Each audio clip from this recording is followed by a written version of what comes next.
ನಮಸ್ತೆ ಎಲ್ಲರಿಗೂ. ನಾನಿವತ್ತು ಅತ್ತಿ ಕುಡಿ ತಂಬಳಿಯನ್ನು ಮಾಡಿ ತೋರಿಸ್ತಾ ಇದ್ದೇನೆ, ಬನ್ನಿ ನೋಡಿ.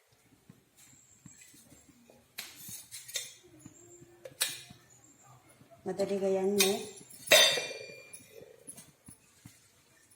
ಆಮೇಲೆ ಅತ್ತಿ ಕುಡಿ,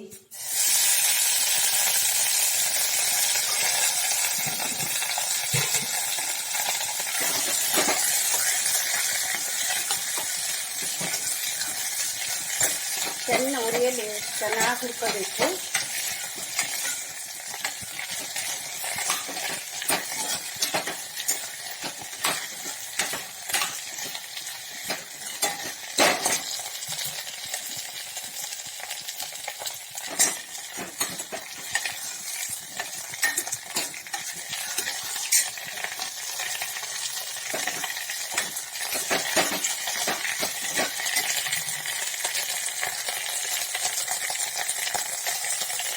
ಜೀರಿಗೆ, ಎಳ್ಳು, 6-8 ಬೋಳ್ಕೊಂಡು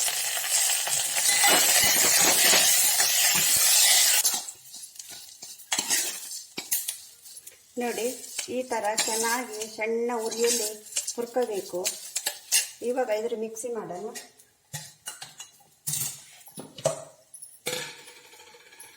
ಮಿಕ್ಸಿಗೆ ಕಾಯಿ ತುರಿ,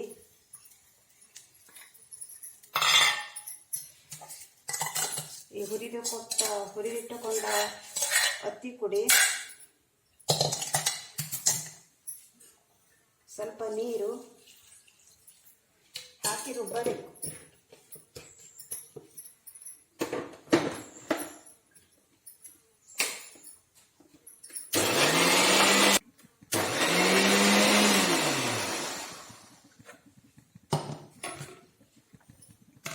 ನೋಡಿ, ಈ ಥರ ಚೆನ್ನಾಗಿ ನೈಸಾಗಿ ರುಬ್ಬಿಕೊಳ್ಳಬೇಕು.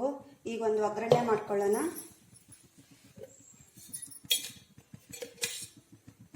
ಮೊದಲಿಗೆ ಎಣ್ಣೆ,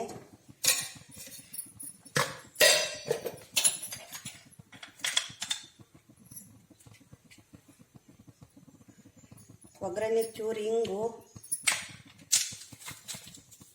ಮೆಣಸು,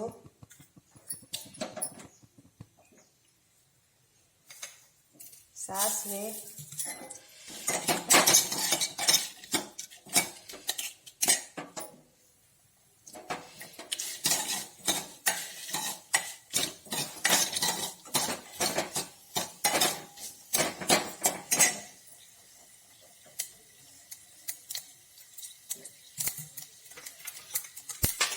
ಚೂರು ಜೀರಿಗೆ, ಎಳ್ಳು.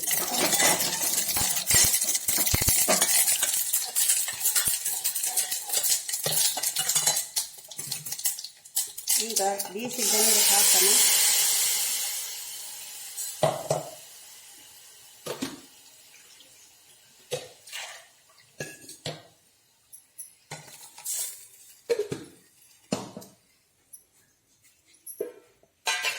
ಈಗ ಇದಕ್ಕೆ ರುಚಿಗೆ ತಕ್ಕಷ್ಟು ಉಪ್ಪು,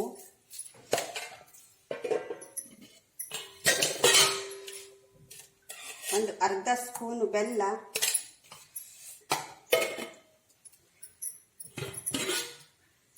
ಆಮೇಲೆ ಮಜ್ಜಿಗೆ.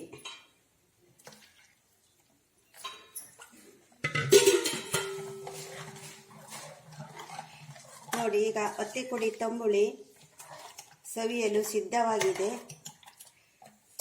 ಇದು ಈ ಥರ ಕುಡಿಯನ್ನು ತೆಗೆದುಕೊಳ್ಳಬೇಕು. ಈ ಥರ ಎಳೆದು ಚಿಕ್ಕದಾದ ಕುಡಿಯನ್ನು ಹೀಗೆ ತೆಗೆದುಕೊಂಡು ತೊಳೆದು ಹಾಕ್ಕೋಬೇಕು. ಇದು ಚಳಿಗಾಲ ಮತ್ತು ಬೇಸಿಗೆಗಾಲದಲ್ಲಿ ನಮ್ಮ ಬಾಡಿ ತುಂಬ ಹೀಟಾಗಿರುತ್ತೆ. ಇದು ಭಾರಿ ಒಳ್ಳೆಯದು. ರಾಶಿ ತಂಪು, ಈ ಹಲ್ಲು ಸೆಳೆತ, ಹಿಂಗಿದ್ದು ಹಲ್ಲು ನೋವು ಬಂದವರೆಲ್ಲವ, ಈ ಡೈಲಿಯ ಬಾಯಿ ಒಡಕು ಇದ್ದವರೆಲ್ಲವ ಇದನ್ನ ಡೈಲಿ ಆಗಾಗ ತಂಬಳಿ ಮಾಡ್ಕೊಂಡು ಊಟ ಮಾಡಿದರೆ ಭಾರಿ ಒಳ್ಳೆಯದು. ಮತ್ತು ಇದ್ರ ಚಕ್ಕೆಯನ್ನು ಕೂಡ ಕಷಾಯ ರೂಪದಲ್ಲಿ ಹಲ್ಲು ಸೆಳೆತ, ಹಲ್ಲು ನೋವು ಬಂದವರು ಕಷಾಯ ಮಾಡಿ ಕುಡಿತಾರೆ. ಇದ್ರ ಪರಿಣಾಮ ಜಾಸ್ತಿನೇ ಚೆನ್ನಾಗಿದೆ. ಒಮ್ಮೆ ಮಾಡಿ ನೋಡಿ. ಲೈಕ್, ಶೇರ್, ಕಮೆಂಟ್ ಮಾಡಿ. ಗೌರಿ ಹೆಗಡೆ ಯೂಟ್ಯೂಬ್ ಚಾನಲ್ಲಿಗೆ ಸಬ್ಸ್ಕ್ರೈಬ್ ಮಾಡಿ. ಧನ್ಯವಾದಗಳು.